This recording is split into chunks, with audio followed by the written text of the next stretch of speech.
In one of the safest cities in the world, a ghost emerged. Disguised in black, her face hidden behind a veil, she walked into an upscale Abu Dhabi mall in the United Arab Emirates, and when she left, a mother of 3 lay dead.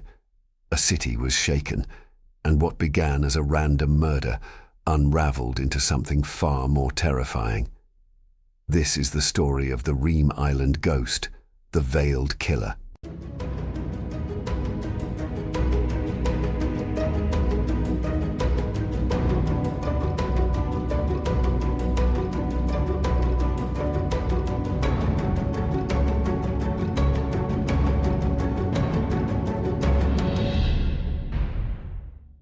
It was a little after 1 p.m. on December 1st, 2014, when a mysterious figure in black entered the upscale boutique mall on Al Reem Island in Abu Dhabi. The city was on the eve of National Day celebrations, and the shopping center bustled with families and expats enjoying the afternoon. Among them was 47-year-old Ebolia Ryan, an American kindergarten teacher and mother of 3, who had brought her 11-year-old twin boys along on a casual outing. Leaving her sons at a cafe, Ebolia stepped away to make a quick visit to the toilet, not knowing she was walking straight into a nightmare. Once Ebolia entered the women's restroom, the black-clad stranger lay in wait. Dressed head to toe in a traditional abaya and face-covering niqab, with black gloves concealing her hands, the assailant was an indistinguishable phantom on the mall's security cameras. Moments earlier, she had been calmly stepping off an elevator, picking up a free newspaper, and striding purposefully toward the restrooms. Now, hidden from public view in the washroom, she initiated a chilling ruse. As Ebolia Ryan entered, the stranger pretended to need assistance, asking for help accessing a disabled stall. Unsuspecting and kind-hearted, Ebolia followed the veiled woman into the stall, and the trap was sprung. Suddenly, screams echoed off the tiled walls. The assailant had pulled out a large kitchen knife and lunged at Ebolia. A violent struggle ensued inside the cramped cubicle. The attacker slashed and stabbed repeatedly, aiming for Ebolia's chest and legs. The victim fought back desperately, even grasping at the blade in a futile attempt to disarm her attacker, but the ferocity of the assault was overwhelming. Within moments, Ebolia was critically wounded and collapsed against the wall, the floor slick with blood. The killer dropped the bloodied knife on the tile floor and bolted from the restroom, leaving her victim to bleed out. Panicked by the screams, shoppers and mall security rushed toward the ladies' room as the murderer made her escape. CCTV footage, later released by police, captured the aftermath in haunting detail.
By the time emergency responders arrived, it was too late.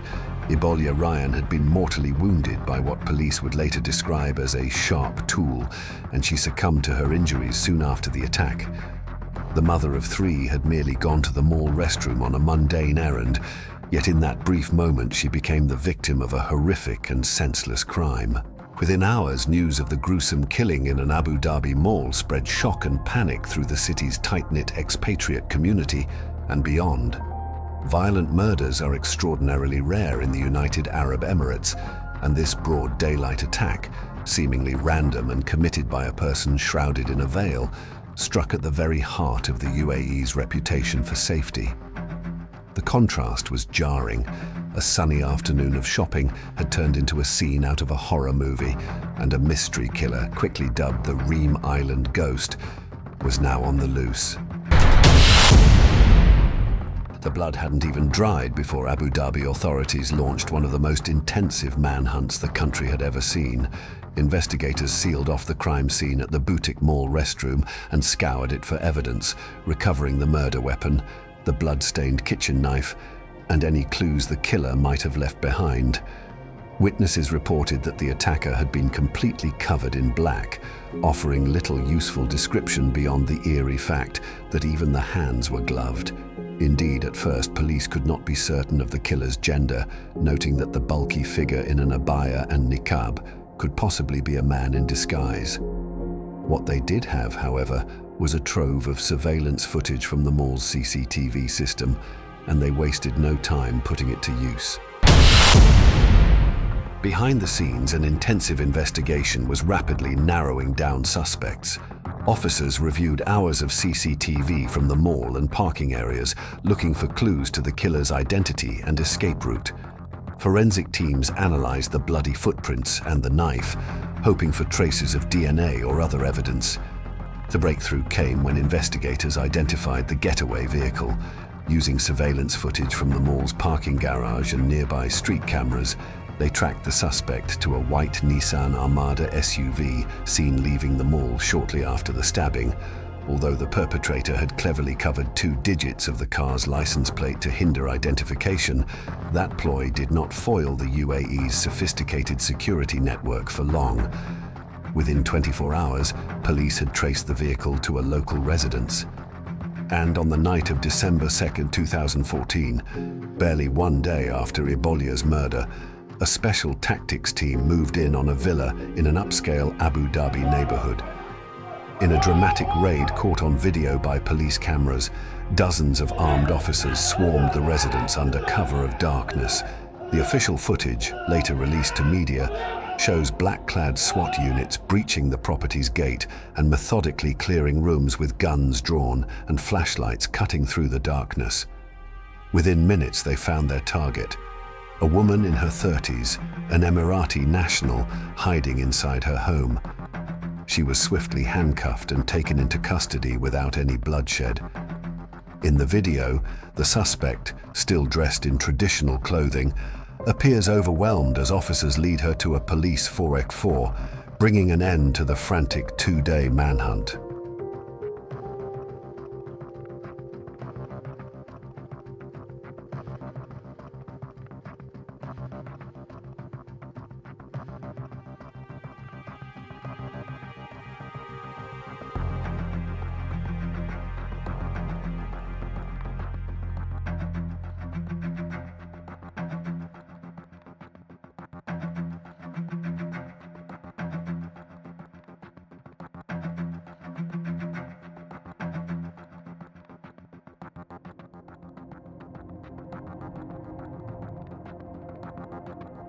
The suspect's arrest was officially announced the next day at a press conference that gripped the nation. The Reem Island Ghost was in police custody. They revealed startling details. The arrested suspect was indeed the veiled killer caught on CCTV, and she had not stopped at one crime on that fateful day. In fact, just hours after stabbing Ebolia Ryan, the same woman had driven to another location in the city and attempted to detonate a makeshift bomb.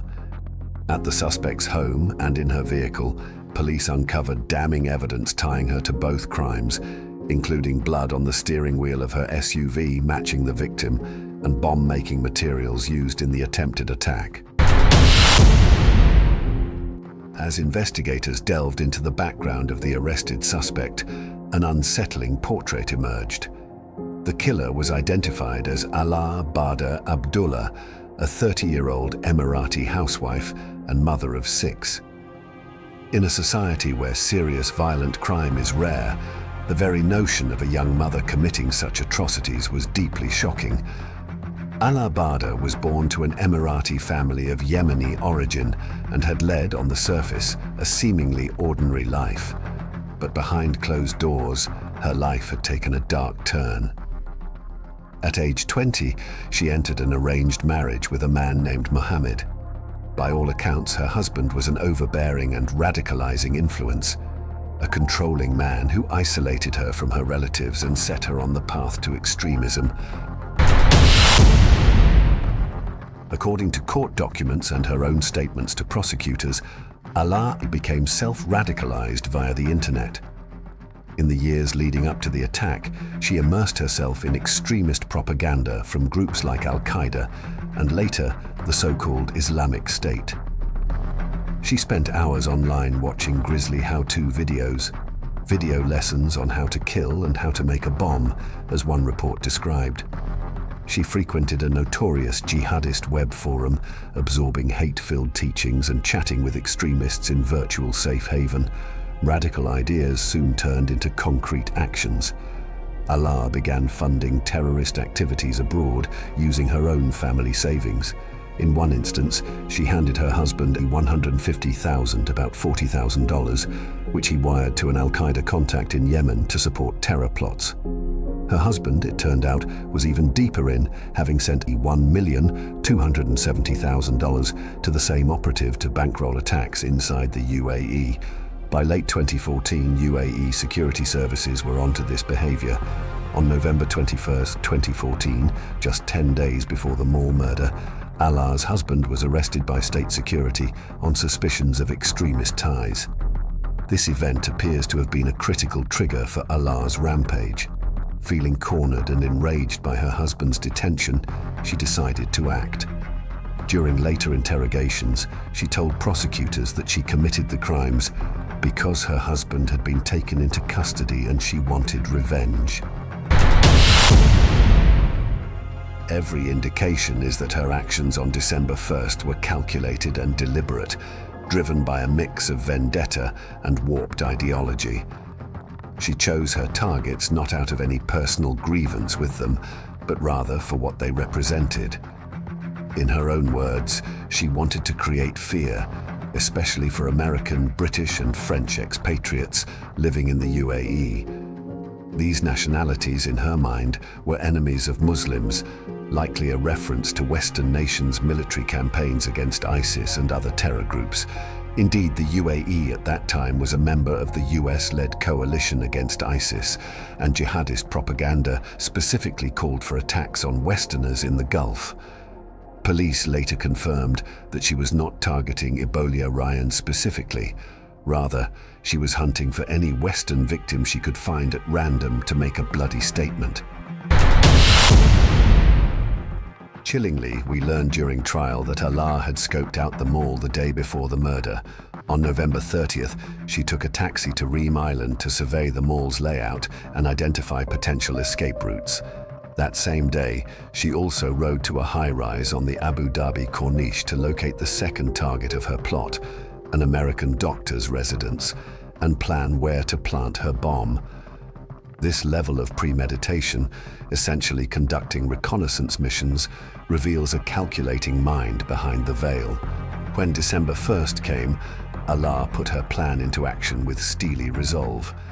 She loaded her makeshift bomb and a large kitchen knife into a stroller-sized rolling suitcase and drove herself to Reem Island around lunchtime. To avoid easy detection of her car, she taped over or obscured a couple of characters on her license plate, a small trick she hoped would mislead any traffic cameras or witnesses. In the mall, as detailed earlier, she lurked in the bathroom waiting for a Western victim. At one point, a British woman entered the restroom with a baby in tow. Allah later admitted she nearly attacked that woman, but decided to hold off because the presence of the infant complicated things. The savage killing that followed was the result of a decade of indoctrination boiling over into a singular eruption of violence. In that moment, she transformed from a disaffected extremist into a murderer, and soon the first female convicted terrorist in UAE history. In the immediate aftermath of the mall stabbing, high on adrenaline and driven by her deadly mission, she proceeded to execute the second phase of her plan that very afternoon. Leaving Reem Island after the murder, Allah drove across town to the Abu Dhabi Corniche, an upscale waterfront district where her next target lived. In the trunk of her car sat a homemade explosive, a crude but potentially lethal device that she had assembled using instructions gleaned from extremist websites. The intended victim was a 46-year-old American of Egyptian origin, a physician identified in reports to be Dr. Mohammed H. Al-Hassan. This doctor, a resident of a gleaming apartment building on the Corniche, had no personal connection to Allah. Like Ebola Ryan, he was targeted purely for his nationality. He was a Western expatriate, and in Allah's radicalized mind that made him an enemy. Sometime in the late afternoon of December 1st, not long before sunset, Allah arrived at the physician's residence, a modern high-rise building. She carried her small suitcase and headed for the 6th floor, where she had pinpointed the doctor's apartment door the day before. The building's corridors were likely quiet at that hour, with many residents still at work or out. In a chilling sequence later reconstructed by police, Allah placed the improvised explosive device right at the doctor's doorstep. Allah set the device and lit the fuse, expecting that within minutes a deadly blast would rip through the hallway, killing the doctor and likely anyone else in the vicinity. With that, she hurried away, disappearing into the streets before anyone could notice her. To cover her tracks, as she drove off, she used a different mobile phone to make an anonymous call to police, falsely reporting a stabbing on Saadiyat Island, a completely different location, an apparent attempt to misdirect authorities away from the actual crime scene on Reem Island. This call sowed some initial confusion in the police response, but it did not ultimately prevent her capture. Back at the Corniche building, fate intervened to foil her crime. The crude device that Allah assembled failed to detonate. Minutes passed, and instead of an explosion, there was silence in the corridor. It was then that Dr. Al-Hassan's 14-year-old son stepped outside their apartment. The boy was reportedly on his way to the mosque. The teenager wisely backed away and alerted his father, and together they called the authorities. Within moments, Abu Dhabi's bomb squad and police descended on the scene. Security forces evacuated the area and carefully examined and removed the device. Word of the foiled bombing spread quickly alongside news of the mall murder, sending waves of panic through the community. 2 violent attacks on Americans in one day. The fact that one was a random stabbing and the other an attempted home attack made the scenario even more terrifying and bewildering. Immediately, rumors flew.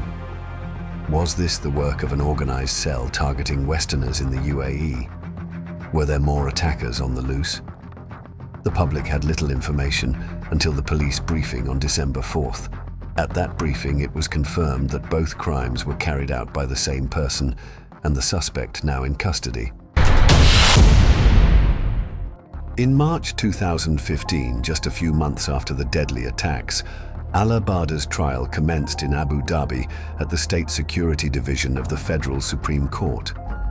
When formally asked to enter a plea on the charges, which included premeditated murder, attempted murder, creating and detonating explosives, funding an extremist organization, and spreading extremist ideology online, Allah pled not guilty by reason of insanity.